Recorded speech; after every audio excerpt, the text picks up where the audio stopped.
जैसे ये भैया मांस खा, बुरा ना मानना साहब, हम आपके माध्यम से सबको बोल रहे हैं, मेरी बात का कोई बुरा ना माना करे, मैं तो केवल समझा रहा हूं। जैसे आप मांस खाते हो, आप अंडा खाते हो, आप शराब पीते हो, और यदि मैंने आपके हाथ का पानी पी लिया तो निश्चित ही आपका वो गुण, आपके वो नेगेटिविटी, वो बैक्टीरिया जो आपके आसपास है, आपके विचारों के, वो निश्चित ही मेरे पास आके मुझे भी परेशान करेंगे। वो आपकी नेगेटिविटी आ गई मेरे पास, क्योंकि मैंने आपके हाथ का पानी पी लिया। इसलिए पहले के लोग पानी सबके हाथ का नहीं पीते थे, क्योंकि हम जैसा पियेंगे पानी वैसे ही बोलेंगे वाणी। तो पानी सबके हाथ का नहीं, सबके हाथ का भोजन नहीं कर सकते, लेकिन आप तो सबके हाथ का खाते हो। जैसा खाओगे अन्न, आप एक काम करो प्रैक्टिकल, मेरी बात पर आपको विश्वास तो वैसे भी आज के युग में ज्यादा सबको जल्दी विश्वास होता नहीं है, नहीं हो तो प्रैक्टिकल करना। आप किसी वैश्या के घर जाके भोजन करना, तो आप देखेंगे कि वैश्या के हाथ की रोटी, वैश्या के घर का अन्न जब आप खाएंगे, तो जब तक उसके आपके अंदर उसके घर का अन्न रहेगा, तब तक आपको जरूरत से ज्यादा वासना सताएगी। जिसका अन्न खाते हैं आपके लक्षण उसकी तरह हो जाते हैं, क्योंकि अन्न से ही मन का निर्माण होता है। जैसा खाए अन्न वैसा मन, तो अन्न ही तो सब चीजें चाहिए भाई। अन्न आप खाते, अन्न से खून बनता, मज्जा बनता, सब चीजें बनती हैं, अन्न से ही मन का निर्माण होता है। तो अन्न जैसा मन वैसा, इसलिए जितना शुद्ध अन्न खाओगे उतनी शुद्ध। पहले के लोग, पैसे तो कम थे साहब, पर पहले सबका मन शुद्ध था और लोग सुखमय जीवन बिताते थे। आज पैसा है ना, तो अन्न शुद्ध है ना मन शुद्ध है, इसलिए सब कुछ होकर भी लोग परेशान हैं। पहले कुछ ना होने पर भी लोग सुखी थे, लेकिन आज सब कुछ है, सारी सुविधाएं आपके जीवन में हैं, फिर भी आप परेशान हैं, दुखी हैं, शांति नहीं है आपके जीवन में, संतोष नहीं है, क्योंकि आहार बिगड़ गया। सबके घर सबके हाथ का मत खाओ, कुछ भी मत खाओ। बनाने वाला पता नहीं कितने दिन से नहाया है नहीं नहाया, पसीना पहुंचता जा रहा, पसीना टपकाता जा रहा है, बनाता जा रहा है, आप खाए रहे हो। राम राम, तुम्हारी माँ बड़ी शुद्धि पवित्रता से बनाती है, वो खाया करो। घर का अन्न ही खाया। पहले के लोग खाते घर में थे, खाते घर में थे, बाहर का नहीं। और आजकल के लोग घर में नहीं खाते, सिर्फ बाहर का, इसलिए बुद्धियां भ्रष्ट हैं। इसलिए आप लोगों से मैं बताऊं, इसलिए आज भी हमारे देश में कुछ लोग ऐसे हैं, साधु संत, जो सबके हाथ का खाते पीते भी नहीं है। अब तुम मांस खा रहे हो, तुम शराब पी रहे हो, तुम अंडा खा रहे हो, तुम्हारे हाथ का तो पानी पीने का धर्म नहीं है साहब, सच्ची बताएं। तुम भले पंडित जी हो, पर तुम यदि भ्रष्ट हो तो तुम्हारे हाथ के पानी पीने का धर्म नहीं है तुम्हारे हाथ से। जो तुम्हारे हाथ से पानी पिएगा, तुम्हारा खाएगा, उसकी बुद्धि भी भ्रष्ट होगी। इसलिए हम लोग कहीं खाते ही नहीं, क्योंकि आजकल संसार बाहर से बहुत अच्छा, अब ये दिख तो रहे हैं बाहर से बहुत अच्छे, अब बाहर देख के आदमी पी ले पानी और खा ले, तो बाद में पता चला ये तो अंडा भी खाते हैं। इसलिए अपने मन को, अपनी बुद्धि देखो, राम का मन उनके कंट्रोल में था, हाँ या ना? राम का मन उनके कंट्रोल में था, क्योंकि राम का आहार शुद्ध था। रावण का मन कंट्रोल में नहीं था, क्योंकि रावण का आहार शुद्ध नहीं था। रावण भी वही सब खाता था उल्टा सीधा, वो पशु पक्षी मार मार के खा जाता था। रावण भी मांसाहारी था, सर्वभक्षी था रावण। रावण का कोई खान पान शुद्ध नहीं था, इसलिए रावण की बुद्धि अशुद्ध थी, इसलिए बुद्धि अशुद्ध हुई तो किया ना गलत काम, हो गया ना नाश। यही है, ये सब बुद्धि का खेल है। जैसी बुद्धि होगी वैसे ही आगे सब कार्य होगा।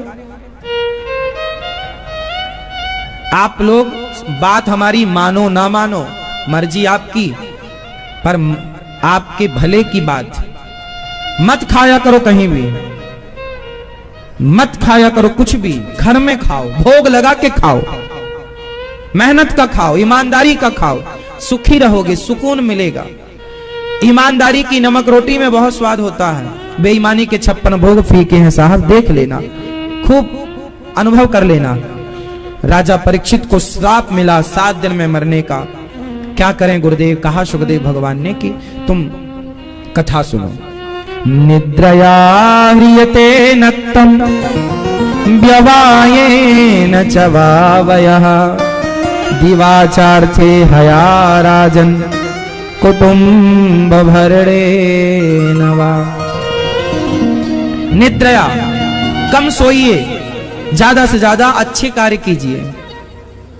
उठ जाग मुसाफिर भोर भई, अब रैन कहां तू सोवत है, जो सोवत है वो खोवत है, जो जागत है वो।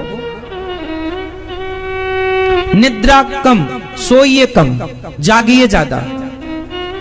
बताइए, जीवन में कामयाब होने के लिए ज्यादा सोना जरूरी है कि ज्यादा जागना? जो सोएगा वो कामयाब होगा। इसलिए आप अपने बच्चों को कामयाब बनाना चाहते हैं तो बच्चों को कहो कि बेटा जागो, अपने लिए प्लानिंग करो, अपने आगे की सोचो। सुखदेव भगवान कहते हैं तस्मात् भारत सर्वात्मा भगवान ईश्वरो हरि, सब में ईश्वर का दर्शन करो। सबसे बढ़िया विचार मैं आपको दे सकता हूं यदि आप कहें तो। इस संसार को कैसे देखें, सबसे श्रेष्ठ विचार क्या है? संसार को देखने का सबसे श्रेष्ठ तरीका क्या है आप बताओ? जगत को देखने का सबसे बेहतर नजरिया क्या है आप बताओ? उत्तर दो मैया, आप बताओ तीनों मेरी मां। संसार को देखने का सबसे बेस्ट, इस धरती का सबसे अच्छा दृष्टिकोण क्या है, नजरिया क्या है? आप बताओ तीनों। हाँ, प्रेम, प्रेम से देखें। आप भैया प्रेम भाव से। दादाजी बताओ किस नजरिए से संसार को देखें? क्या है सबसे श्रेष्ठ नजरिया? प्रेम से। पड़ोसन को भी प्रेम से देखें। हाँ, आपकी पत्नी डांटने लग जाएगी, क्या देख रहे हो? हमारी छोड़ो, तुम्हारी पत्नी ही नहीं देखने देगी, क्या देख रहे हो इतनी देर से? चलो अंदर। अरे मैया देखो, यही भिड़ गई मैया।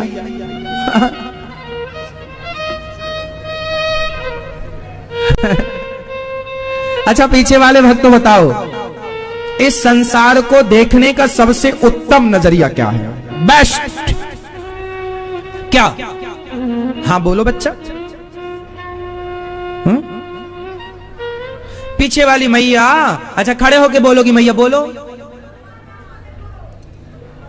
हाँ, लड़ रही हो कि बता रही हो?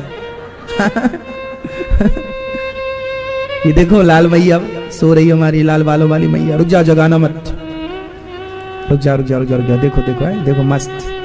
रुक जाओ, अरे रुक जाओ, काहे तुम डिस्टर्ब कर रहे पड़ोसी? मैया, ओ मेरी प्यारी माँ, राम राम। पकड़ी गई मैया।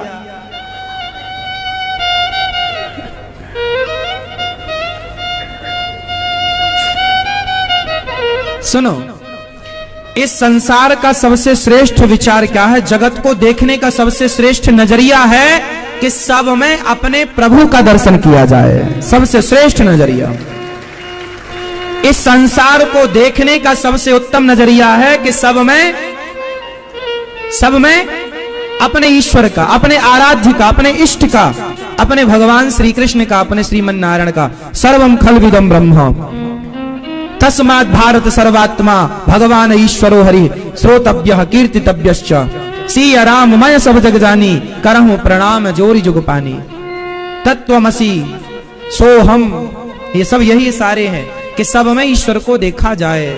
निज प्रभु मय देखा ही जगत के ही सन करहि विरोध। तो इस संसार में सबसे श्रेष्ठ देखने का नजरिया है कि सबको भगवान के रूप में देखा जाए, ना जाने किस रूप में नारायण मिल जाए। पता नहीं किस रूप में। तो आप जिनको भी देखो भगवान की दृष्टि से देखो, आप भगवान ही हैं। और एक बात और मैं सिद्ध कर दूं यहां पर, वैसे भी आप नहीं हैं, मैं नहीं हूं। सच्चाई तो यह है कि मैं कौन हूं? अच्छा बताओ आप कौन हैं? चलो आपका परिचय दो, आप कौन हैं? कौन है आप? यदि आप बोलेंगे जैसे मेरा नाम अनिरुद्धाचार्य है, तो मेरा अनिरुद्धाचार्य नाम किसका नाम अनिरुद्धाचार्य है? आंख का नाम या कान का या नाक का या मुंह का या आत्मा का या इंद्रियों का? इसमें से किसका नाम अनिरुद्धाचार्य है? कौन है अनिरुद्धाचार्य? यदि सारे फंक्शन अलग अलग कर दिए जाएं तो हर फंक्शन का नाम अलग है। इसका नाम हाथ, पांव, आंख, नाक, कान, मुंह, पेट, पीठ, बाल, सिर, सब कुछ अलग अलग सब। मैं कौन हूं?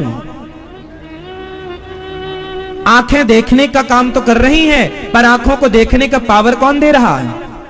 उत्तर दो। कान सुनने का काम तो कर रहे हैं, पर कानों को सुनने का पावर कौन दे रहा है? उत्तर दो। दिल धड़क रहा है तो शरीर चल रहा है, दिल को धड़कने का पावर कौन दे रहा है? वही है आत्मा, वही है एनर्जी। साइंस की भाषा में एनर्जी, आध्यात्म की भाषा में आत्मा। आत्मा है तो आंख देख रही है, कान सुन रहा है। आत्मा निकल गई तो आपको लोग ले जाके जला देंगे। बोलो हां मैया, आत्मा निकल गई तो लोग आपको ले जाके जला देंगे। मतलब कीमत आपकी है या आपके भीतर आत्मा की? तो आप कौन हैं? आप कौन हैं? आत्मा। और वो आत्मा कौन है? ईश्वर का अंश। कैसे? जैसे गंगा है और गंगा का पानी एक बोतल में भर लिया आपने, तो जो बोतल में भरा पानी है वो है अंश, और जो बह रही है गंगा वो है अंशी। दो होते हैं, अंशी। उत्तर मेरे संग बोलो, अंशी और अंश। गंगा है अंशी और बोतल का पानी है अंश। उसी तरह ईश्वर है अंशी। जिन ईश्वर से सारे अंश निकले हों, जिन ईश्वर से सबके अंश निकले हों, वो है अंशी, और जो निकल चुके वो है अंश। अंशी और आत्मा है ईश्वर अंश, जीव अविनाशी। ईश्वर है अंशी और आत्मा है। जैसे आग है अंशी और आग जलती है तो चिंगारियां निकलती हैं, वो अंश है। वो क्या है? आग का जोर से, है ना? वो आग नहीं है, वो आग का अंश। उसी तरह हम ईश्वर की वही चिंगारी हैं, ईश्वर के अंश। अब अनिरुद्धाचार्य कहां है? कहीं नहीं है। ये तो हमारी और आपकी पहचान के लिए संज्ञा सर्वनाम तो पढ़ा ही होगा आपने। नाम दिया जाता है वस्तु को, वो पहचान के लिए। एक बिल्डर नई सोसाइटी बनाता है तो सोसाइटी का नाम देता है, क्योंकि उस नाम से ही आगे सारे चीजें क्लियर होती हैं। हाँ या ना? इस सोसाइटी का ये नाम है, फिर इस सोसाइटी के इस सेक्टर का, इस सेक्टर में, इस गली में, इस मकान नंबर का नाम है, ये 2 नंबर है, ये 10 नंबर है, ये 100 नंबर है, 500 नंबर है। हाँ या ना? उसी तरह आपका नाम, किसी का नाम राम है, कृष्ण है, रघुनंदन है, राघव है, गोविंद है, गोपाल है, कुछ भी नाम हो सकता है आपका। ऐसी मेरा एक नाम अनिरुद्धाचार्य है। तो मैं अनिरुद्धाचार्य क्या हूं? कुछ भी नहीं, मैं तो ईश्वर का शुद्ध में अंश हूं। आप भी ईश्वर के अंश हैं, बस। कोई और बहुत बड़ा परिचय नहीं है आपका हमारा। ये जितना भी राग द्वेष है ये विकार है। जैसे हम ईर्ष्या करते, द्वेष करते, काम, क्रोध, लोभ, ये सब हमारा क्या है? जोर से विकार है। जैसे लोहा है, लोहा तो लोहा है, लेकिन उसमें जंग लग गया तो जंग विकार है। लोहे का विकार जंग। आलू का विकार, आलू रख दो थोड़े दिन में सड़ने लग जाएगा, वो सड़न उसका विकार है। धीरे धीरे वो खत्म कर दे। उसी तरह ये विकार है, इसलिए अपने आप को हर विकार से अलग रखना चाहिए। और हम लोग क्या करते हैं, उन विकारों में उलझ जाते हैं। काम, क्रोध, लोभ, मोह, इतनी बुराइयां के सारे विकार हमारे भीतर आ जाते हैं। इसलिए सबसे श्रेष्ठ विचार है सब में ईश्वर।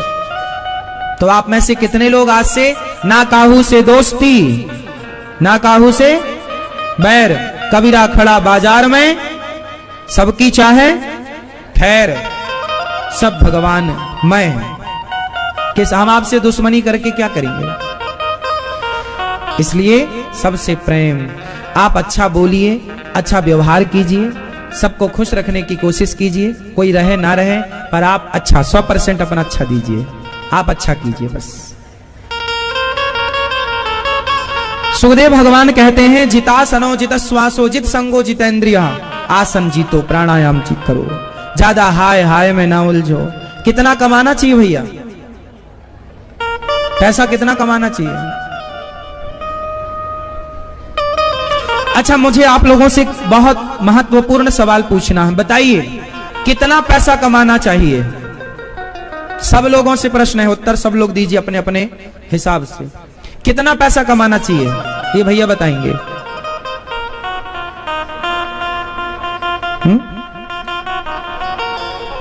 जितना में जीवन यापन हो सके उतना, तो उतना आप तो कमा रहे हैं कि नहीं? फिर टेंशन किस बात की?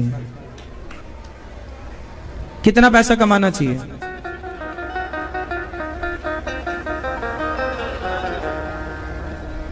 हमें दान बाद में देना, पहले शराब छोड़ना।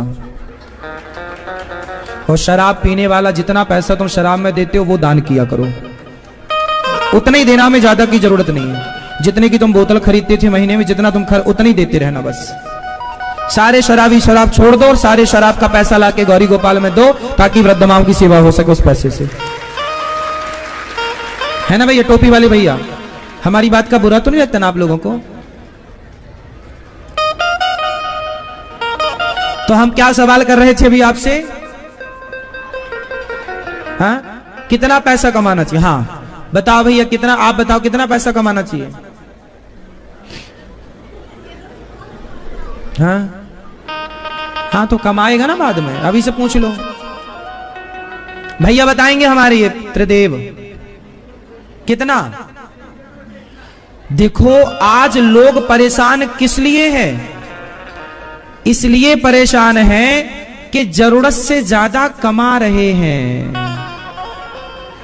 ना तो पत्नी के साथ बैठने की फुर्सत है, ना बच्चों से बात करने की फुर्सत है, बस कमा रहे हैं। क्या करोगे भैया कमा के? इतना क्या कमाना है? रहने को घर हो गया, खाने को रोटी हो गई, पहनने को कपड़े हो गए, बच्चे पढ़ लिख रहे हैं, उतना देखो। फिर तो कमाने की कोई अंत नहीं है ना, उसका सीमा नहीं है। कमाओ, खूब पैसा कमाओ। पैसा कमाना बुरा नहीं है साहब, कमाना चाहिए, लेकिन अपने आनंद को मत गवाओ। अच्छा एक बात बताओ, हम जो भी काम करते हैं, जितना भी पैसा कमाते हैं, किसके लिए कमाते हैं? सब लोग उत्तर दीजिए। कितना, जितना भी हम काम करते हैं, गाड़ी खरीद के लाए, घर बनवाए, पत्नी को बढ़िया साड़ी लाए, पत्नी को हार लाए, हमने सारा काम किया, बच्चों को अच्छे स्कूल में पढ़ा रहे, किसके लिए हो रहा है ये सब? बोलो। मूल में है आनंद। आप किसके लिए कमाते हैं? सुख के लिए, प्रसन्नता के लिए। लेकिन आप इतना कमाने के बाद भी क्या प्रसन्न हैं? आपकी प्रसन्नता आपके पैसों से महंगी है। आपकी प्रसन्नता, आपकी होठों की मुस्कान आपके पैसे से बड़ी है, हाँ या ना? आप पत्नी को 5 लाख का हार गिफ्ट करते हो, या 1 लाख का, या 10,000 का, या 500 का कोई छोटा सा गिफ्ट किए, तो बताइए वो गिफ्ट कितने का है ये मायने नहीं रखता। आपकी पत्नी या आपका बेटा या आपकी माँ या आपका दोस्त जब आपसे कोई तोहफा लेता है तो वो उसे पाकर खुश कितना होता है। वो तोहफा मायने ना रखेगा, उस तोहफे के साथ जो खुशी है सामने वाले की, वो मायने रखेगी। लेकिन आज तो लोग ऐसे हैं कि तोहफा लेकर भी खुश नहीं है। ना तो देने वाला खुश है, ना तो लेने वाला। आप जा कहां रहे हैं बस ये समझिए, भटक गए आप लोग। सबसे बड़ा धन है प्रसन्नता, इसलिए मुस्कुराइए, हंसिए। आपकी हंसी, आपकी मुस्कान, आपका उछलना, आपका कूदना, आपका ठहाका लगाना। जिस एक घर की स्त्री के पास, एक पति पत्नी के पास पैसा बहुत है पर एक दूसरे के लिए समय नहीं है, ना वो हंस पाए, ना बात कर पाए, ना मिल पाए, और दूसरे पति पत्नी का जीवन सामान्य है, दाल रोटी चल रही है, लेकिन दोनों बहुत खुश रहते, हंसते ही रहते, प्रसन्न ही रहते। आप बताओ इन दोनों में अमीर कौन है? जो बहुत पैसे वाले वो, या जो बहुत खुश हैं वो? अमीर वो नहीं है जिनके पास धन बहुत हो, अमीर वो है जिनके पास प्रसन्नता बहुत हो। आपके पास पैसा बहुत है, क्या प्रसन्नता है? इसलिए पैसा मायने ना रखेगा मेरी मां, आप प्रसन्न कितने हैं, संतुष्ट। इसलिए कहते हैं सब जब आवे संतोष धन, सब धन धूरी समान। सबसे बड़ा धन क्या है? उत्तर दो। सबसे बड़ा धन, सबसे बड़ा धन संतोष। इसलिए कहते हैं जितना है संतुष्ट रहो। ईश्वर का धन्यवाद दो, विधाता मेरी औकात से ज्यादा दिया है आपने। लोगों के पास पहनने को कपड़े नहीं होते, फुटपाथ पर लोग सोते हैं, खाने को भरपेट रोटियां नहीं होती, उनसे आप लोग कितने बेहतर हैं, फिर भी आप शिकायत ही करें तो ये दुर्भाग्य है। आप कहते हो महाराज जी हमारा पड़ोसी 20,000 के जूते पहनता है। अरे 20,000 का जूता पहनने वाले को मत देखो, उसे देखो जिसके पांव ही नहीं है जूता पहनने के लिए, बिना पांव का। उससे आप कितने बेहतर हो, फिर भी शिकायतें, फिर भी आप खुश नहीं। इसलिए कितना पैसा कमाना चाहिए? इतना पैसा कमाना साहब जितने पैसे को कमाकर कभी घमंड ना आए। कितना पैसा कमाओ? उतना जितना कमाकर कभी आप अभिमान ना करें। राम इतना दीजिए जा मैं कुटुंब समाए, मैं भी भूखा ना रहूं, कोई साधु ना भूखा। ज्यादा पैसे के पीछे ना भागना मेरी माँ। आज जमाना पैसे के पीछे भाग भाग कर मर जा रहा है। ना हंसने का समय, ना बोलने का समय, ना अपनों के लिए समय, बस कमाए कमाए कमाए मर गए। सारी जिंदगी करता आदमी धन धन धन, बाद में पता चला हो गया निधन। सारी जिंदगी आदमी धन धन धन। इसलिए जब आप लोग मरते हैं तो मुर्दे के ऊपर पैसे बरसाते हैं। बोलो हाँ, आप में से कितने लोगों के यहां ये परंपरा है मुर्दे के ऊपर पैसा बरसाने की? है ना? आप क्या हैं?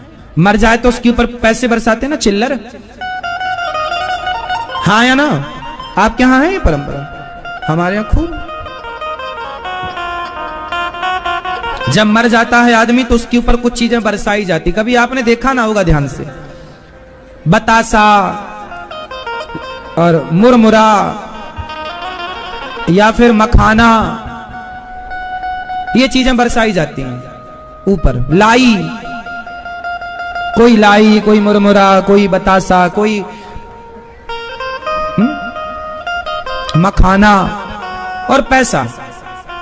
मुर्दे के ऊपर ये सब बरसाने की परंपरा है, बरसाया जाता है। क्यों मुर्दे के ऊपर पैसे क्यों बरसाए जाते हैं? इसलिए बरसाए जाते हैं दुनिया वालों को बताने के लिए, क्योंकि दुनिया वाले मुर्दे के साथ जुड़ते हैं ना।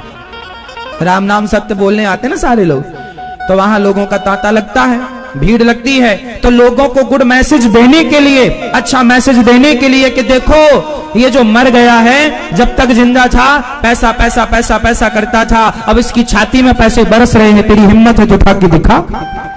मर गया, 1 रुपया लेके ना गया, ऐसे तुम भी मर जाओगे। एक रुपट्टी लेकर ना जाओगे। इसलिए पैसे के पीछे ना भागो, परिवार की प्रसन्नता ही सबसे बड़ा धन है। परिवार की हंसी खुशी ही सबसे बड़ा धन है, और मन प्रभु में लग जाए यही सबसे बड़ा धन है। क्या बात है, सही है? परिवार की प्रसन्नता धन है या नहीं? उत्तर दो। इसलिए हाय हाय नहीं, जो मिल गया उसे संतुष्ट होके रखो। हाँ, संसार के लिए व्यवहार करो, भगवान के लिए प्रेम करो, भाव रखो। संसार व्यवहार से चलता है, भक्ति भाव से चलती है। तो बैलेंस करना है तो ऐसे करो। पत्नी को खुश करना है, पति को खुश करना है, परिवार को खुश करना है, रिश्तेदारों को खुश करना है, तो अच्छा व्यवहार आप करिए। अच्छा व्यवहार आप बोलिए अपनी पत्नी को कि तुम बहुत अच्छी हो, जब से तुम आई हो हमारी तो जिंदगी बदल गई। तुम आई हो तो बहुत सुकून है जीवन में। तो पत्नी की आप तारीफ कीजिए, प्रशंसा कीजिए, पति की आप प्रशंसा कीजिए। देखो दोनों आप खुश रहेंगे। आप प्रेम भले मत कीजिए, पर व्यवहार अच्छा रखिए अपनी पत्नी से। उसे डांटिए मत, उसके घर वालों को कुछ बोलिए मत, आप उसकी तारीफ करते रहिए। पत्नी भी अपने पति का ख्याल रखती रहे, वो भी तारीफ करती रहे, वो भी सास ससुर का ख्याल रखती रहे। फिर देखिए, लेकिन हम लोग ना व्यवहार कुशल नहीं है। पति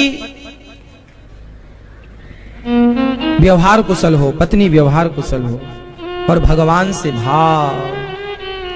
इसलिए आप सब ये भाव की कथा सुन रहे हैं। मीरा भाव से जुड़ी है।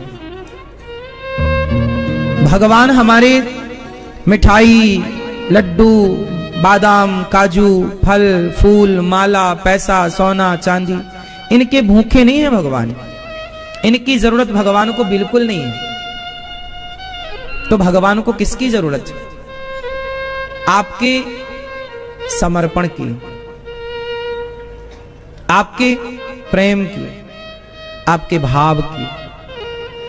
इसलिए भगवान के साथ ना फॉर्मेलिटी, औपचारिकता ना निभाया करो।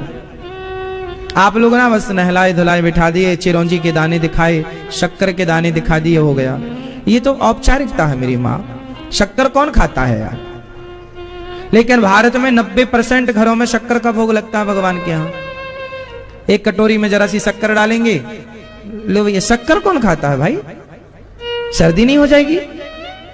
और शक्कर से किसका पेट भरता है बोलो? आप लोगों में बहुत लोग ऐसे होंगे जिनके घर में चिरौंजी दाना का एक चिरौंजी ले आए, भगवान जी को 4, 6, 10 चिरौंजी जरा सी कटोरी में रख दिया, घंटी हिलाई, हो गए। तुम्हें भी उतनी ही चिरौंजी दी जाए, तुम्हें ही थाली सामने रख के घंटी हिला दी जाए, तुम खा लो। तुम्हारी पत्नी आए और चिरौंजी रखे या शक्कर रखे, घंटी हिलाए चली जाए, तो पति नाराज हो जाएगा। करके देख लेना। पति बोलेगा मजाक कर रही है पगली। समझ में आ रही है? हाँ मैया।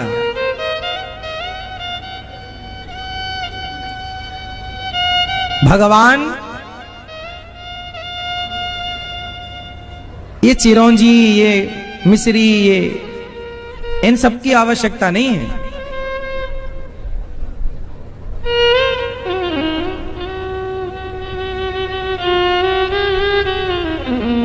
इन सब की जरूरत नहीं है। किसकी जरूरत है फिर भगवान को? मैया। हाँ, भगवान को भी वही खिलाओ, थाली में जो आप खाते हैं ऐसी भगवान के लिए। देखो भगवान नहीं खाते कुछ भी, लेकिन भक्त का भाव ग्रहण करते हैं ना भगवान। थाली में दाल हो, चावल हो, सब्जी हो, रोटी हो, और भगवान को ज्यादा ज्यादा, भगवान की थाली बड़ी होनी चाहिए। जगन्नाथ जी कितना खाते हैं? इतना सारा भात खाते हैं। जगन्नाथ जी की रसोई में जो बर्तन होते हैं वो सारे बर्तन माटी के होते हैं। और बताओ, एक दिन आज का बर्तन कल के यूज में नहीं होता। हर दिन जगन्नाथ जी की रसोई में नए बर्तन आते हैं माटी के, क्योंकि माटी के बर्तन में चावल बनता है, दाल बनती, सब कुछ वहीं बनता है। और वो बर्तन रोज जगन्नाथपुरी के जितने कुम्हार हैं, ड्यूटी है, आज का बर्तन ये कुम्हार देगा, कल का बर्तन ये कुम्हार देगा, परसों का बर्तन ये, ऐसे 365 कुम्हार नियुक्त हैं। आपको पता है कितने रुपए के बर्तन रोज लगते हैं वहां? बोलो। नहीं? लगभग जब मैं गया रहा उस समय पूछा था तो उन्होंने बताया था, अब तो बढ़ गया होगा, तो मैं आज का बताऊं, लगभग 10 से 12 लाख रुपए के बर्तन रोज लगते हैं। अब 12 लाख रुपए के बर्तन कितने होते होंगे? फिर उनमें चावल कितना बनता होगा? पूरी दुनिया की सबसे बड़ी रसोई है जगन्नाथ जी की रसोई, पूरी दुनिया की। 10 लाख लोग जाएं, 20 लाख लोग जाएं, 50 लाख लोग जाएं, सबका पेट भर जाएगा। भगवान थोड़ा मोड़ा नहीं खाते। सिद्धांत तो ये है भोग लगाने का, जो सही सिद्धांत भोग लगाने का जो सिद्धांत वो बताऊं मैं क्या है?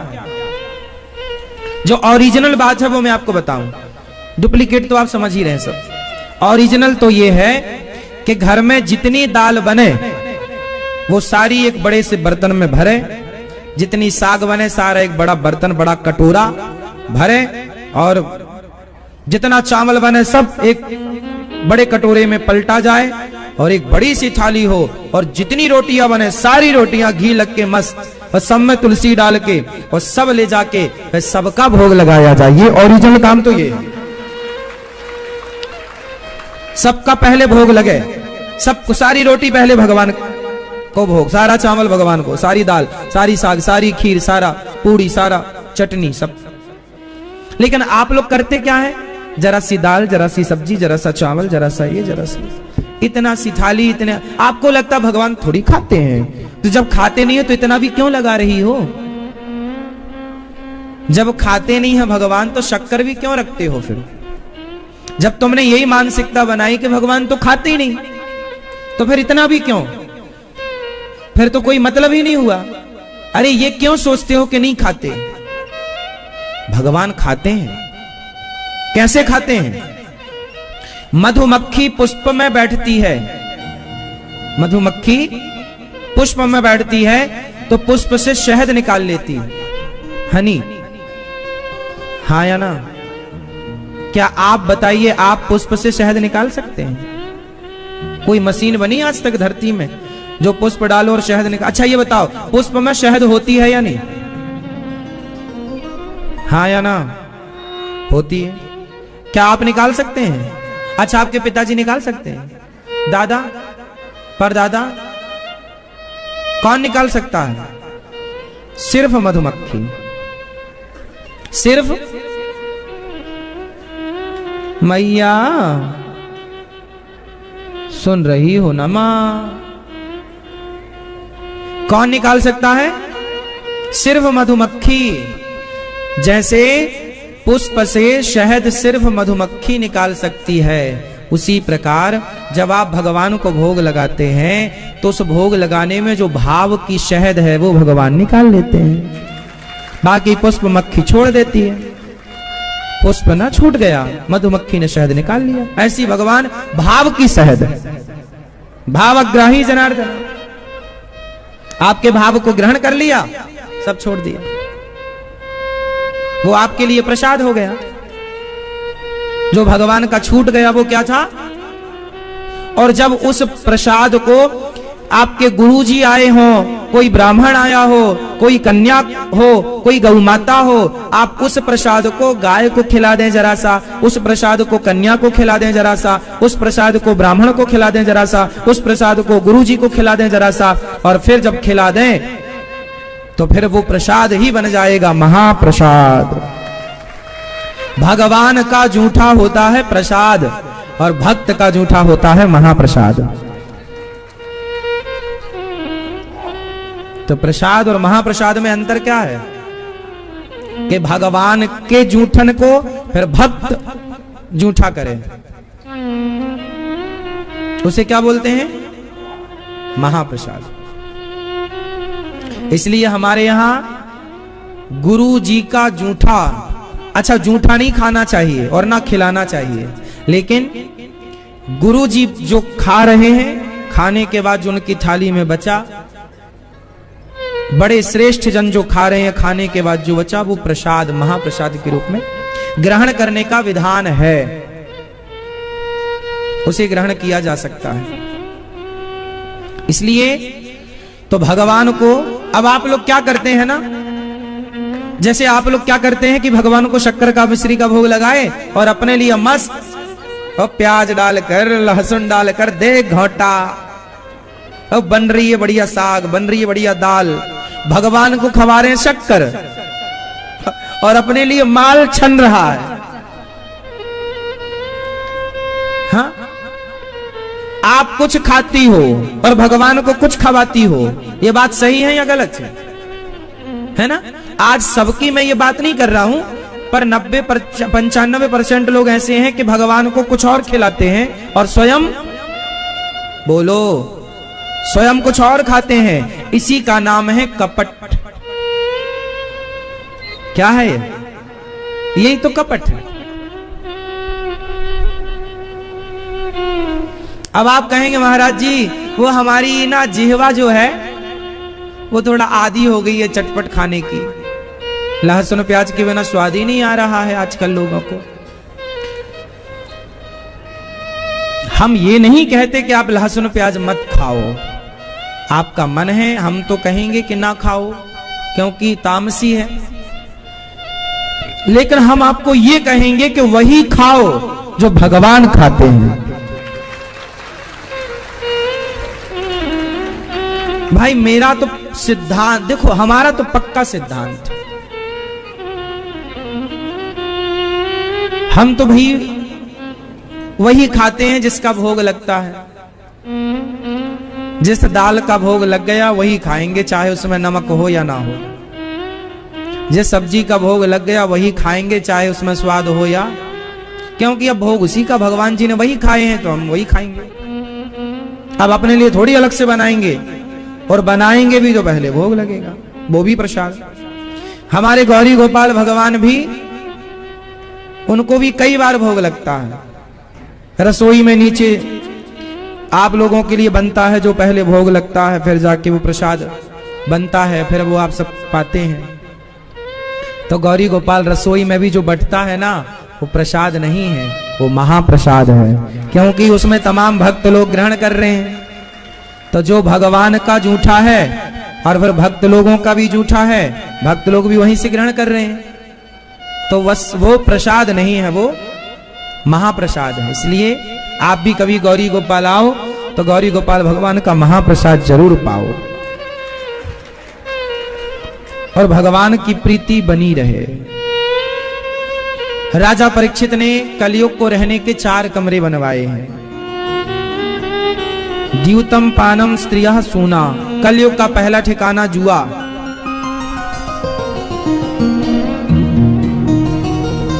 है ना, कलयुग का पहला ठिकाना जुआ। जुआ ना खेलो, नहीं खेलना चाहिए, मतलब नहीं खेलना चाहिए। खेलोगे तो नाश हो जाएगा, दुर्योधन का हो गया। आप जुआ तो नहीं खेलते भाई? आप ओ वीडियो कॉलिंग जुआ खेलते हो आप भैया? द्यूतम पानम, शराब पीते हो आप? शराब पीते हो आप भैया? टोपी वाले सच्ची बताना दोस्त, यहां तो झूठ ना बोलो। शराब पीते हो? नहीं। ये बच्ची कह रही है पीते पीते हैं,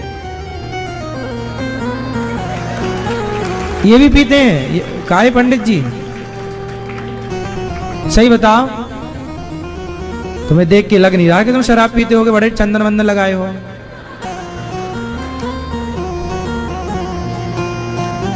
शराब पीते हो? सही बताओ। नहीं पीते? कभी नहीं पिए? ये तो कह रहे कभी नहीं पिए।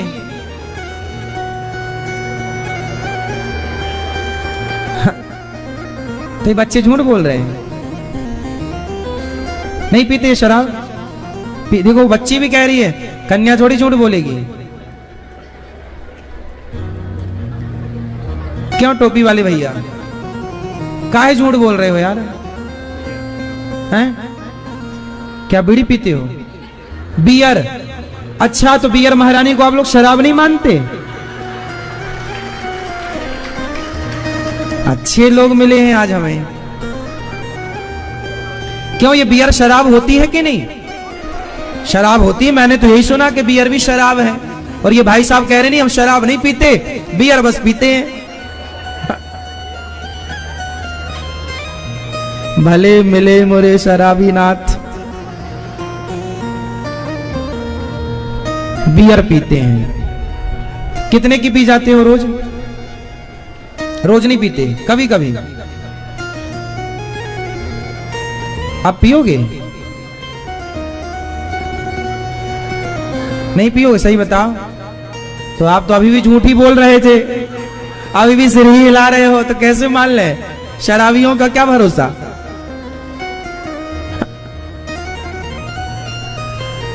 सुनो, क्या नाम है आपका? हाँ, पंकज। और आप? विवेक। बिनु सत्संग विवेक ना होई। शराब मतलब शराब को महापाप में रखा गया है। शराब पीना कितना बड़ा पाप है। कलयुग का स्थान शराब में होता है। बियर भी शराब ही है, शराब ही है। शराब क्यों नहीं पीनी चाहिए? जेल में जितने कैदी हैं 99% आप जाकर देखना, सारे अपराध व्यक्ति शराब पीने के बाद ही करता है। ये शराब अपराधों की जड़ है, जननी है। अपराधों की जननी कौन? अपराधों की मां कौन? शराब। जितने भी घर उजड़े हैं आज तक के इतिहास में, उन अधिकांश घरों का इतिहास उठाकर देखना शराब के कारण। शराब पीने वाला ना तो पत्नी को खुश रख पाता है, ना तो मां को, ना तो बच्चों को। सब परेशान होते हैं शराबी से। शराब महापाप में आती है। शराब कितना बड़ा पाप है, इसको कहां रखा गया है जरा सुनो। गौ हत्या 5 महापाप है, उनमें पहला महापाप है गौ हत्या। दूसरा महापाप शराब। जितना बड़ा गौ हत्या का पाप है, उतना ही बड़ा पाप शराब पीने का। मतलब शराब को गौ हत्या की श्रेणी में रखा गया है। ये पाप नहीं है, ये महापाप की श्रेणी में आते हैं। पहला पाप गौ हत्या, दूसरा पाप शराब, तीसरा पाप सुवर्ण की चोरी, सोना चुराना, किसी का धन चुराना। बेटी का विवाह करने के लिए बाप ने थोड़े पैसे इकट्ठे किए, चोर घुस गया, सारा चुरा लिया। बताओ बेटी के विवाह में वो बाप कैसे करेगा? मतलब आपने बहुत बड़ा पाप कर लिया, ये महापाप। तो पहला पाप जोर से 5 महापाप कौन कौन से हैं? पहला गिनाओ। गौ हत्या, ब्राह्मण हत्या, भ्रूण हत्या, ये सब महापाप। पहला महापाप गौ हत्या, ब्राह्मण हत्या। दूसरा महापाप शराब पीना। तीसरा महापाप सोने की चोरी, स्वर्ण की चोरी। चौथा महापाप अपनी गुरु जी पर गलत नजरें रखना और अपनी गुरु माता पर गलत नजरें रखना। स्त्रियां, कुछ स्त्रियां ऐसी होती हैं, कोई 1% ही ऐसी होती हो शायद, कोई या ना भी होती हो, मुझे नहीं पता। कुछ ऐसी होती होंगी जो अपने गुरु को गलत नजर से देखती हैं, और कुछ पुरुष ऐसे होते नहीं होंगे, पर शायद होते हों कहीं, कि जो अपनी गुरु माता को गलत नजर से देखते हैं। तो गुरु और गुरु पत्नी को गलत नजर से देखना, काम भाव से देखना, ये चौथा महापाप है। और 5वां महापाप जो इन चारों के साथ उठता बैठता हो, वो 5वां महापापी है। अब सोचिए कि आपकी शराब महारानी किस श्रेणी में है। ये हम नहीं कह रहे हैं, शास्त्रों का वचन बोल रहे हैं हम। शराब कितनी घटिया चीज है, इसलिए शराब ना पीना साहब, ठीक है। तो अब तो नहीं पियोगे, पक्का वादा करो हमसे आज, शराब नहीं पियोगे, ये भी नहीं पियोगे, ये जो पीते थे क्या बोलते बियर, अब नहीं पियोगे। अच्छा ये पीते हैं टोपी वाले भैया, पक्का वादा करो नहीं पियोगे, प्रॉमिस नहीं पियोगे, हाथ बढ़ा के नहीं पियोगे, पक्का। नहीं पीना। शराब यदि पीना तो अपने बच्चों को भी पिलाना, है ना, क्योंकि जो आप करेंगे वही आपके बच्चे सीखेंगे। आपका हर कार्य आपके बच्चे ग्रहण कर रहे हैं, अच्छा और बुरा। इसलिए जो गलत है उससे दूर रहो। कलयुग का दूसरा ठिकाना द्यूतम पानम, शराब, स्त्रियां। कलयुग का तीसरा ठिकाना स्त्री। स्त्री मतलब पर स्त्री, पर पुरुष। जहां व्यक्ति चरित्र से गिरा वहां खोपड़ी में कलयुग बैठा नाश करता है। सोना, बेईमानी से कमाया हुआ धन कलयुग का ठिकाना है। और मांस, अंडा, मुर्गी। आप में से कितने लोग अंडा खाते हैं? भैया आप अंडा खाती हो? हमें लगा बताने आ रही हो कि हम खाती हैं।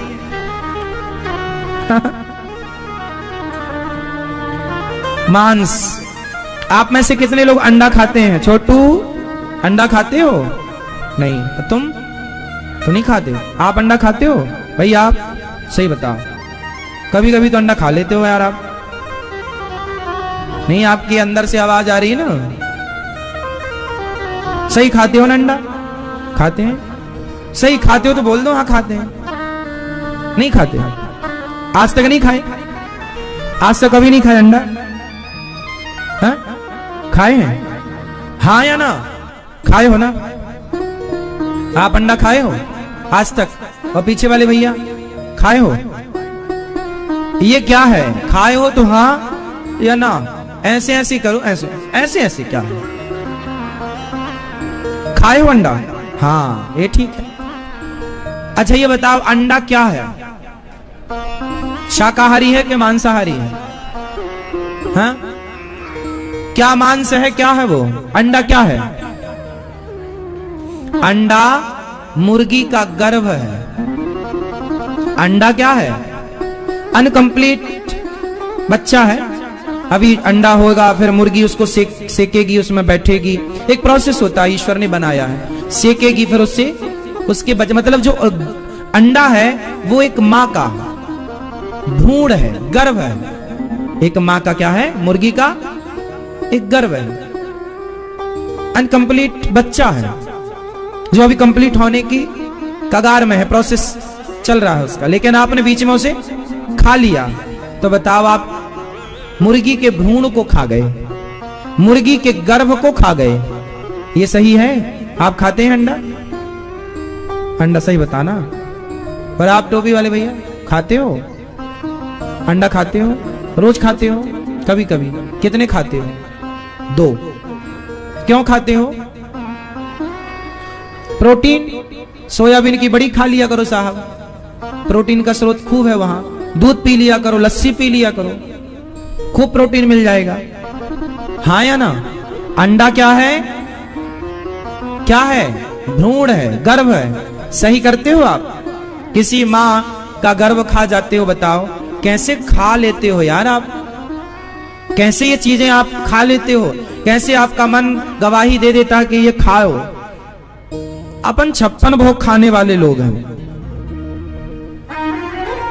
बढ़िया रसमलाई खाओ, ईश्वर ने बढ़िया केला दिया, सेब दिया, अनार दिया, कीवी। इस धरती का सबसे श्रेष्ठ फल कीवी है। कीवी खाओ। अंडे में ज्यादा प्रोटीन है, अंडे में ज्यादा शक्ति है, कीवी में है। कीवी खाओ। कई एप्पल के बराबर, कई अन्य फलों के बराबर एक कीवी में होता है। आप सब समझते हैं, सब जानते हैं। जितना प्रोटीन अंडे में हो, उससे कई गुना ज्यादा प्रोटीन सोयाबीन में होता है। हाँ या ना? कई गुना प्रोटीन वाले स्रोत दूसरे भी हैं। दालों में प्रोटीन होता है, खाइए, अंकुरित करके दालें खाइए। लेकिन नहीं, भ्रूण ही खाना है आपको। ऐसे में कैसे आपकी बुद्धि पवित्र होगी? कैसे आप अपने जीवन में आगे बढ़ेंगे? क्या संस्कार देंगे फिर इन बच्चों को? क्या सिखाएंगे कि बेटा तुम भी अंडा खाओ, किसी का गर्भ खाओ? आज अंडा खा रहे हो, कल मछली खाओगे, मुर्गी खाओगे, फिर क्या नहीं खा सकते आप? सब खाओगे। सारा धर्म भ्रष्ट हो जाएगा। इसलिए पहले के लोग बहुत विचार से रहते थे। पहले के लोग घर से बाहर निकलते थे तो अपनी बाल्टी लेकर जाते थे, कुएं से पानी खुद निकाल कर पीते थे, किसी के हाथ का पानी नहीं पीते थे। क्यों नहीं पीते थे पहले के लोग? किसी के हाथ का पानी क्यों नहीं पीते थे, आप बताओ? उत्तर दो। सुखदेव भगवान ने राजा परीक्षित जी से कहा, भगवान भाव के भूखे हैं, विदुरानी के छिलकों का भोग लगाते हैं। भगवान नारायण की नाभि से कमल उत्पन्न हुआ, ब्रह्मा जी प्रकट हुए, मनु शत्रुपा हुए। मनु शत्रुपा ने सृष्टि प्रारंभ की। मनु शत्रुपा की संतान 3 बेटियां 2 बेटे, आकुति, देवहूति, प्रसूति, प्रियव्रत, उत्तानपाद 2 बेटे। आकुति का विवाह रुचि प्रजापति से हुआ, जिनके यहाँ यज्ञ भगवान हुए। जिन यज्ञ भगवान के बारे में कल हमने बताया कि हमारे यहाँ विवाह यज्ञ के लिए होता है।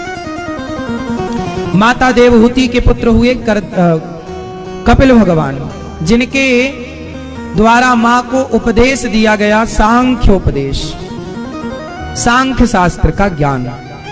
सांख्य क्या होता है? सांख्य यही है, अहम सर्वेषु भूतेषु भूतात्मावस्थितः सदा।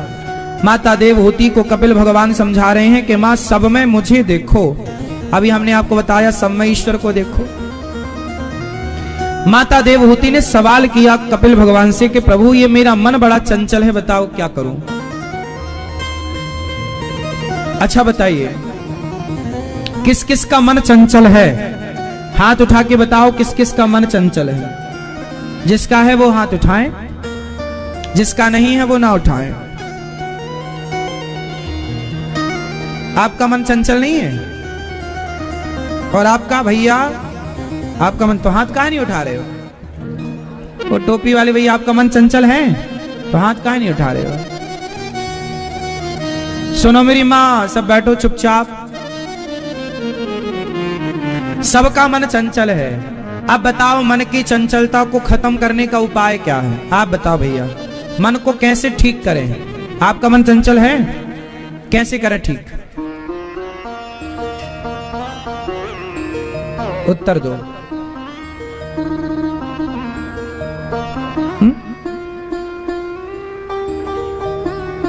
मन को कंट्रोल कैसे किया जाए?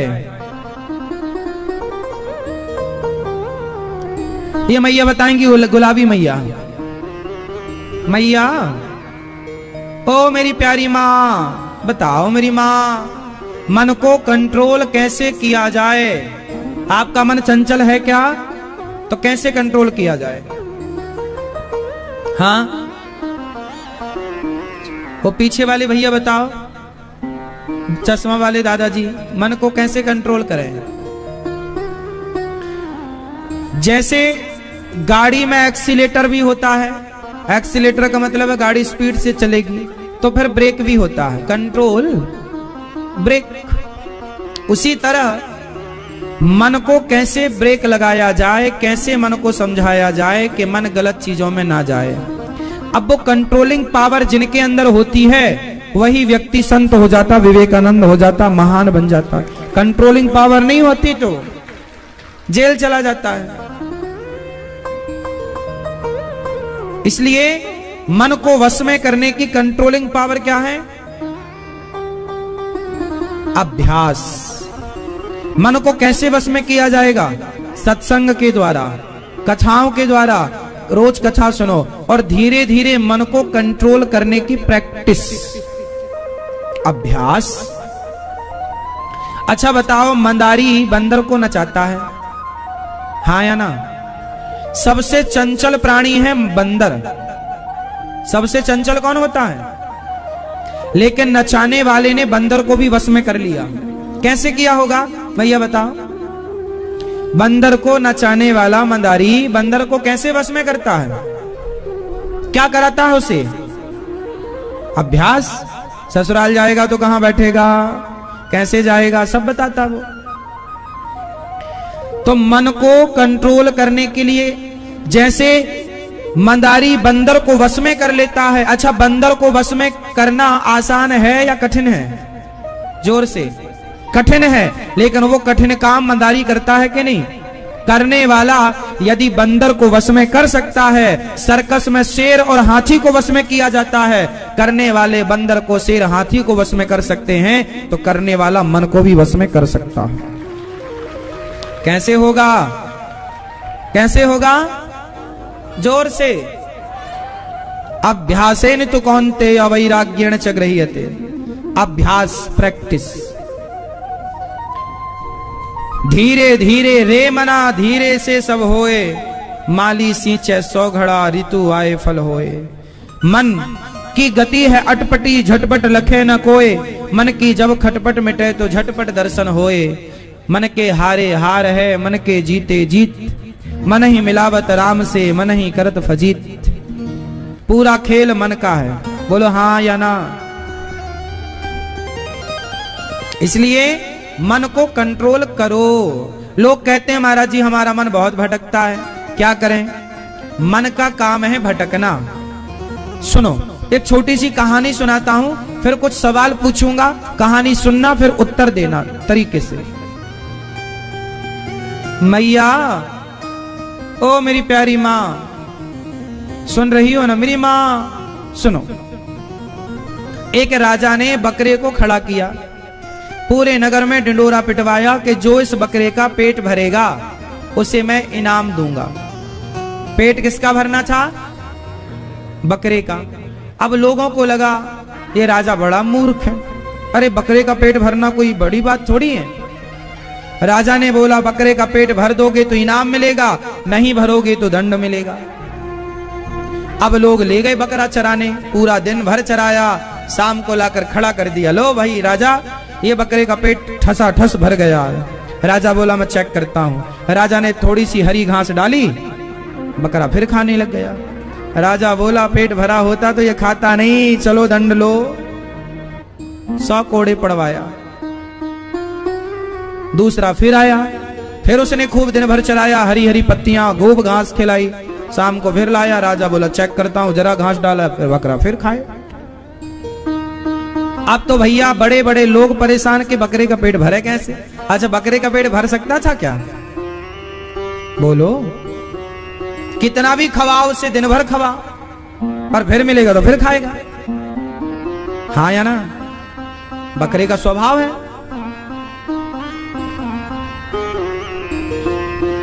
कई महीना बीत गए, बड़े बड़े लोगों ने भाग लिया उस प्रतियोगिता में, कोई जीत ना सका, सब हार गए, सबको 100-100 कोड़े पड़े, जुर्माना अलग लगा।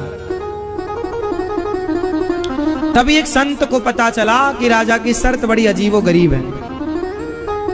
संत आए, महाराज लाओ ये बकरा, हम अभी पेट भर के लाते हैं। अब संत जी बकरे को चराने जंगल ले गए, और जैसे ही बकरा घास खाने मुंह आगे बढ़ाए तो संत जी उसके मुंह में एक लाठी मारे।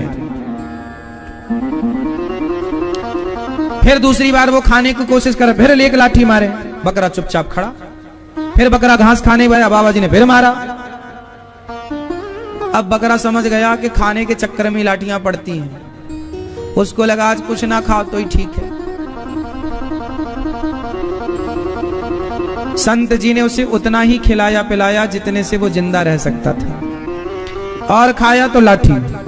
इतनी मार लगाई बाबा जी ने कि बकरा आंख बंद करके खड़ा है, ऐसा कर रहा मानो ध्यान लगाए बैठा हो। शाम को राजा के सामने खड़ा कर दिया बकरे को। महाराज पेट भर गया। अच्छा, पेट बिल्कुल खाली था उसका। राजा बोला ये पेट कहां भर गए? तो खाली है, आप चेक कर लो। जैसी हरी घास डाला, बकरे ने आंखें मूंद ली, देखा कि बगल में बाबा जी खड़े हैं। दिन भर में ही उस बकरे को ये अभ्यास हो गया कि घास नहीं खानी, क्योंकि खाएंगे तो लाठी पड़ेगी। आंखें बंद करके अब राजा बार बार उसके मुंह के पास ले जाए, खा, लेकिन बकरा यूं करे, बाबा जी की तरफ देख के खड़े हैं, फिर आंखें बंद कर ले। बहुत कोशिश करी राजा ने, पर बकरा एक रत्ती घास, इससे सिद्ध हो गया कि बकरे का पेट, भाई राजा के हिसाब से तो यही पेट भरना था कि ये ना खाए, तो वो नहीं खा रहा। राजा चरणों में गिर पड़ा, महाराज ऐसा क्या जादू कर दिया, ये बकरा खा ही नहीं रहा है, इसका तो पेट भरने के बाद ये खाता है, अभी आज तो खा लिया इसका। संत जी बोले, राजन ये बकरा कोई और नहीं है, हमारा मन बकरा है। हमारा, जोर से, हमारा मन, जैसे बकरे को कितना भी खिलाओ पेट नहीं भरता, ऐसे मन को कितना भी मिल जाए पर मन का पेट, आपका मन ही बकरा है। फिर क्या उपाय किया पेट भरने का? कि मारा। क्या किया? इसलिए बड़े बड़े साधु संत लोग मन की मानते नहीं हैं, मन को मारते हैं। मन की मानो मत, मन को मारो। कैसे मारो? जैसे आपको शुगर की बीमारी है और मन कर रहा चलो गुलाब जामुन खाएं, यदि आपकी शुगर है और आप गुलाब जामुन खा लेते हैं तो फिर आप मरने की स्थिति में पहुंच जाएंगे कि नहीं? मतलब आप यदि मन की बातों में आए तो मन मरवा डालेगा, हाँ या ना? बोलो हाँ। तो मन की एक मैया ने मान ली, उसको शुगर थी, डॉक्टर ने बोला चाय नहीं पीना, मीठा नहीं खाना, पर मैया के सामने एक दिन गुलाब जामुन आ गई। मन नहीं माना तो मैया ने 3-4 रगड़ लिए और 3-4 खाई तो हॉस्पिटल चली गई। अब आप परेशान है, तो मन ने मरवा दिया कि नहीं? हाँ या ना? मन आपको मरवा दे उसके पहले आप मन को मार दो। इसलिए मन को मारो, जो मन चाहता है वो मत दो, क्योंकि वो दोगे, जैसे रावण का मन चाहा चलो सीता को उठा लेते हैं, रावण ने मन की मान ली तो नाश हो गया। अब तुम्हारे मन में भी आए कि चलो पड़ोसन को देखें टुकुर टुकुर, और तुम भी यदि देखने लग गए और तुम्हारी पत्नी ने देख लिया तो पत्नी मारेगी कि नहीं? हाँ या ना? हाँ। आज एक पत्नी मेरे पास आई, बोले गुरुजी हमारे पति का चक्कर है किसी के साथ, क्या करें? हमने कहा जाओ, जिस महिला के साथ तुम्हारे पति का चक्कर है उस महिला की छाती में पांव रखो और फाड़ कर 2 भागों में डिवाइड कर दो। कब तक दुर्गा बनी घूमोगी? महाकाली भी बन जाया करो। यदि तुम अपने पति की रक्षा ना कर पाए तो वो दूसरी भी पकड़ेगा, तीसरी पकड़ेगा। भीम भैया ने फाड़ दिया जरासंध को 20 से। तुम भी काली बन जाओ, तुम्हारे पति की तरफ कोई महिला आंख उठाकर देखे तो आंखें नोच लो, महाकाली बन जाओ, चढ़ जाओ उसकी छाती पर। ज्यादा सीधी सादी बनी, तुम तो गलती करती हो, रो रो के मायके चली, मायके गई तो घर खाली और ले आएगा 2-4। वो तो चाहते ही कि तुम भागो जल्दी, उसे तो और बढ़िया मौका मिल जाएगा। तुम्हें मायके नहीं भागना, तुम्हें उसके घर में घुस के पहले पुलिस कंप्लेंट करो। 1 बार 2 बार माने तो माने, नहीं तो फिर पुलिस कंप्लेंट, वरना सैंडल कंप्लेंट।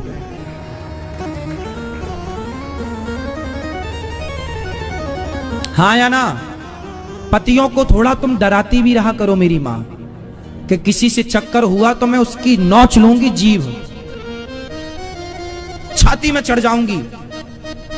तुम्हारे इस डर से वो नहीं देखेगा पड़ोसन को।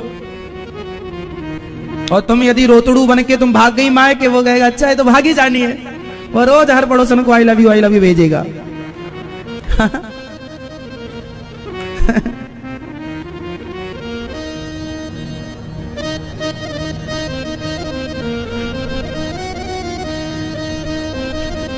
तो पत्नी ने हमसे बोला कि हमारे पति का चक्कर है, तो हमने उसको सलाह दी कि पुलिस कंप्लेंट करो, नहीं माने तो तुम फिर दुर्गा की बात फिर काली बन जाना। तो हमने सही कहा कि गलत कहा?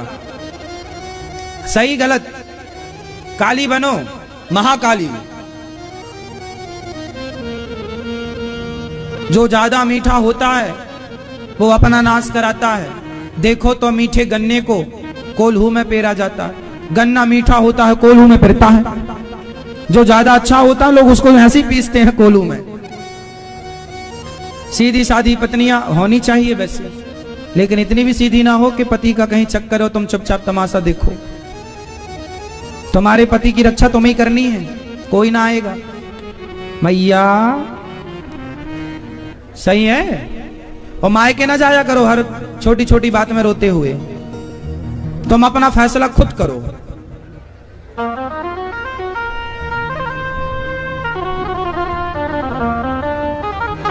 जैसे मां अपने बच्चे के लिए जरूरत पड़ने पर झांसी की रानी बन जाती है, ऐसे ही अपने पति की रक्षा के लिए भी आपको आगे आना चाहिए। पति का भी ना कुछ बिगड़े, क्योंकि आज यदि आप चुप रही तो कल को पति की बदनामी, आपकी बदनामी, समाज में आपका घर सब बर्बाद हो जाता है। देखो पराई औरत और पराई पुरुष के चक्कर में सब बर्बाद होता है, कुछ भी नहीं रह जाता। ठीक है ना मेरी मां? तो मन को वश में कैसे किया जाए? अभ्यास से। हमारा मन बकरा है तो मन को मन की मानेंगे या मन को जोर से मारेंगे? मारो।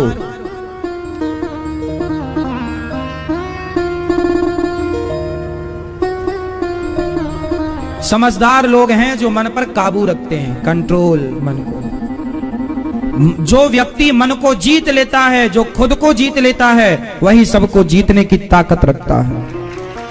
देखना इंद्रियों के न घोड़े बढ़े, इनमें संयम के हरदम ये कोड़े पड़े। अपने रथ को सुमार्ग लगाते चलो, मन से गोविंद गोपाल। हाँ, इसके बाद कपिल भगवान के दिव्य ज्ञान से माता देवहूति को मन के बारे में समझाया कपिल भगवान ने, और कहा कि किस तरह स्त्री के गर्भ में। अब देखो मेडिकल साइंस यहाँ कपिल देव जी ने, राजा परीक्षित को सुखदेव भगवान ने और कपिल भगवान ने माता देवहूति को बताया। तो आप लोग मन को वश में कर लोगे ना? कैसे करोगे भैया? मारिए, हर बात ना मानिए मन की, जो गलत है उसे छोड़ दीजिए। मन हम तेरी बात नहीं मानेंगे। आप मन पर हावी होइए, मन आप पर हावी ना हो जाए। अच्छा, मन आपका गुलाम है कि आप मन के गुलाम हैं? मन हमारा गुलाम है कि हम मन के गुलाम हैं? मैया बताओ मेरी मां। मैया, ओ पंचायती मैया, बोलो मेरी मां, आप मन की गुलाम हो कि मन आपका गुलाम है? कौन कौन भैया बोलो। हम मन के गुलाम हैं क्या? नहीं, सच्चाई तो यह है कि मन हमारा गुलाम है, लेकिन मन आप पर इतना हावी हो गया है कि आप मन के गुलाम हो चुके हैं।